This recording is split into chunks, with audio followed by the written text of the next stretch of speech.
எல்லாருக்கும் வந்து good morning. இன்றைக்கான மினி விலாக் என்ன அப்படின்னா, காலையிலேயே சாப்பாடு வடிச்சாச்சுங்க. வடிச்சிட்டு அவரைக்காய் சாம்பாரும் செஞ்சாச்சு. சரி முருங்கைக்கீரை சூப் செய்யலாம் அப்படின்னு சொல்லிட்டு முருங்கைக்கீரையும் பறிச்சிட்டு வந்தாச்சு.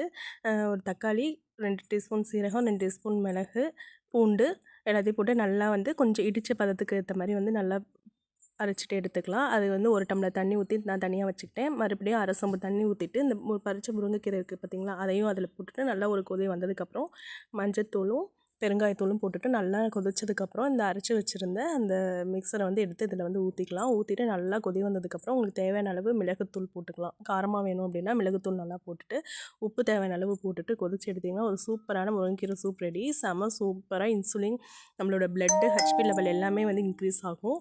சூப்பராக இருக்கும். செம டேஸ்ட்டாகவும் இருக்கும். அதுவும் இல்லாமல் சளி இருமல் எல்லாமே சரியாகும். அதுக்கப்புறம் பார்த்திங்கன்னா வீட்டில் வந்து ரோஸும் பூத்துருந்துச்சு. ஸோ நான் வந்து அதையும் வந்து பார்த்துட்டு செவந்தி பூவும் அவ்வளோ அழகாக பூத்துருந்தது. அதையும் வந்து பார்த்துட்டு இன்னையோட மார்னிங் வந்து ஃபினிஷ் ஆகிடுச்சு. உங்கள் வீட்லேயே ஏதாவது செடி வச்சுருந்திங்கன்னா மறக்காமல் கமெண்ட்டில் சொல்லுங்கள். எனக்கு ரொம்ப பிடிச்ச ரெட் ரோஸையும் மார்னிங் மேலேருந்து பார்த்ததுக்கப்புறம் தான் வந்து நம்மளோட டேவே ஃபுல்ஃபில் ஆகும். பாய், இன்னொரு விலாகில் பார்க்கலாம்.